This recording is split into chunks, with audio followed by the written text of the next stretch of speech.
4 minutes now before the top of the hour. As I've mentioned, that there's now growing concerns over the possibility of diplomatic tension between South Africa and the Kingdom of Eswatini after the king, King Mswati, allegedly ordered his armed security officers to invade South Africa and kidnap Liswati, who's a pro-democracy underground force commander.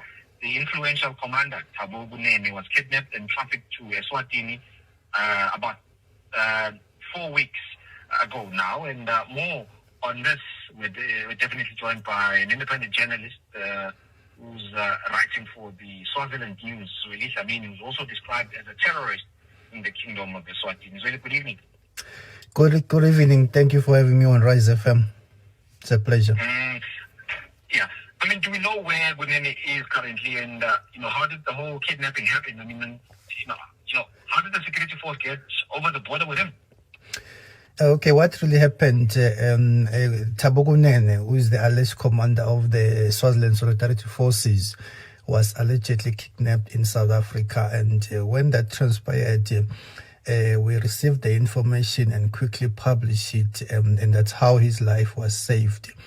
And he was subsequently trafficked to Eswatini through informal crossing.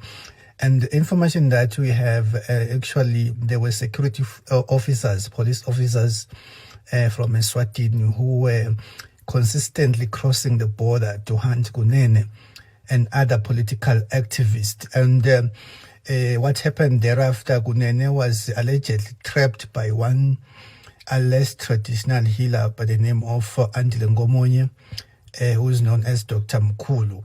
And he was then held hostage within an unknown location in South Africa. And thereafter, he was then kidnapped and handed over to the security forces who were on the South African side. Currently, is kept at Matsapa Maximum Prison. Sure, yeah. I mean, what is he... Or what is he accused of, and why is he targeted from the other pro-democracy activists?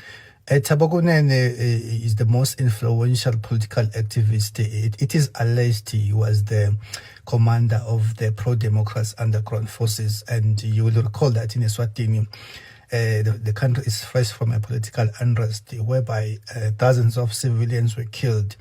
And then what happened, the Swaziland Solidarity Forces were then formed to try and mitigate the killing of civilians in Eswatini. So Thabo was allegedly part of the underground unit of the pro-democracy movement in Eswatini. So the security forces have been hunting him for some months, and subsequently, as it is alleged, he was then trapped and trafficked to Eswatini. Obviously, he's kidnapped from in South Africa. What has been then the South African government's authorities saying? I mean, what are they saying around some of this? I mean, are there even investigations to verify this kidnapping allegation? Actually, there is an organization, a political organization in South Africa that is somehow a coalition of Swazis in the diaspora, the Eswatini United Diaspora. They are working on this matter, and other advocates and lawyers in South Africa who are sympathizing with the struggle in Swaziland. And they have reported a case with the South African police, a case of kidnapping and torture. And apart from the criminal aspect of the matter, there is also the diplomatic aspect whereby the United Eswatini Diaspora is pushing for sanctions against Eswatini. You will understand that South Africa is most influential in Swaziland in terms of trade. So they are pushing that this matter must be discussed because it grossly violated the sovereignty of South Africa. And South African laws were violated, considering the fact that Eswatini police invaded South Africa and kidnapped a citizen. Even if Thabo is a Swazi, but the fact that he was in South Africa, he was protected by South African laws. So it is in this regard that the matter is being pushed both criminal and diplomatically.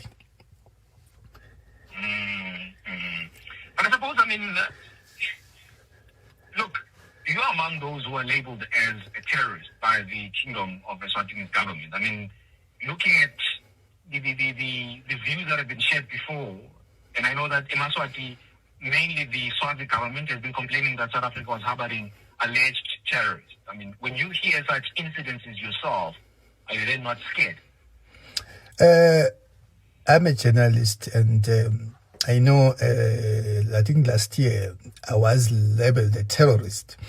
But it's not only me, even the People's United Democratic Movement, one of the leading political organizations in Swaziland, they were labeled as a terrorist entity in 2008.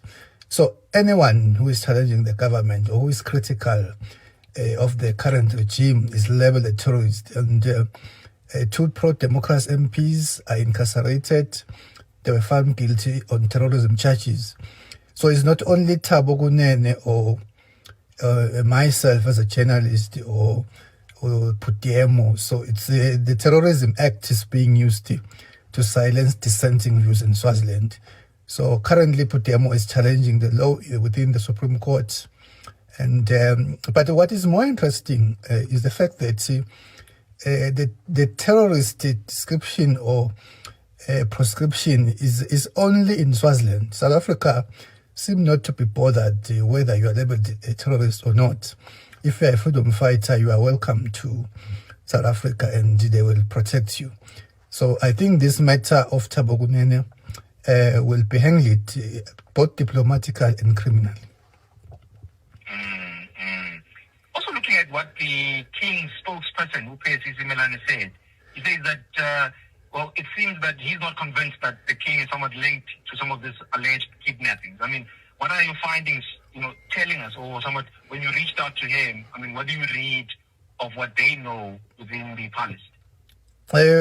What you need to understand is that the King, in his capacity as the commander-in-chief of the police, somehow, these police officers were acting on his command.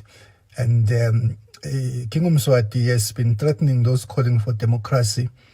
He also hired mercenaries from South Africa who have been terrorizing civilians. And it is alleged that they are also linked in the killing of Tran Masego.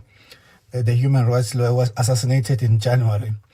So by the mere fact that Dr. Mkhulu, who's the one who held hostage Thabo Kunene, he did mention that they were acting on the instructions of the King.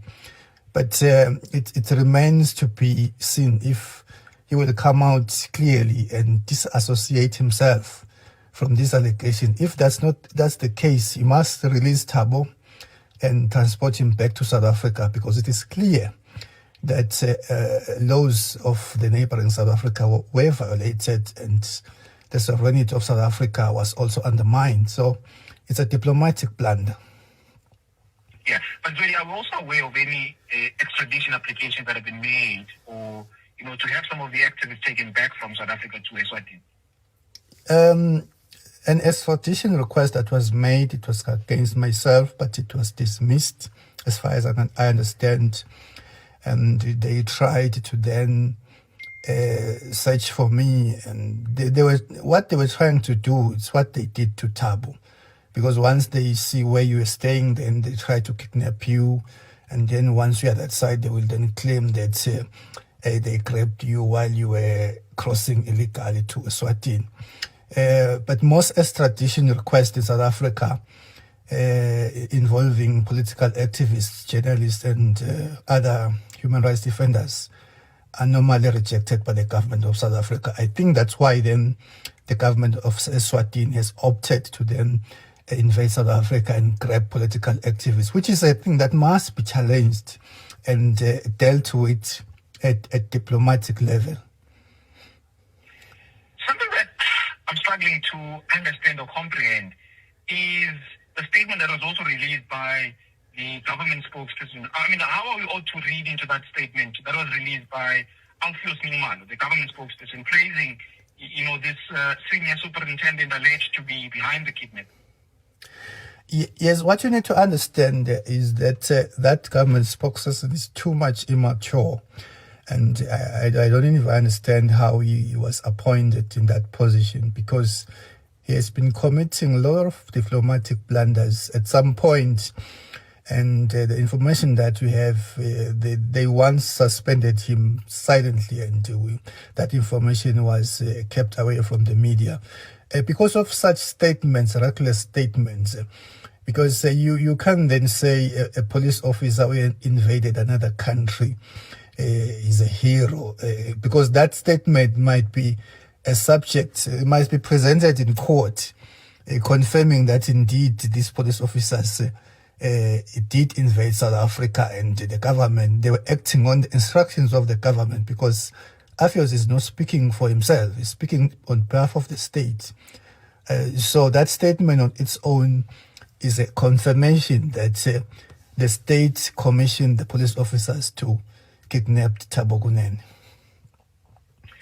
Really appreciate you weighing in, and it's always a pleasure having some of the analysis of the Kingdom of Eswatini's politics, but I really want to thank you so much for making time. Thank you for having me on Rise FM. Thank you.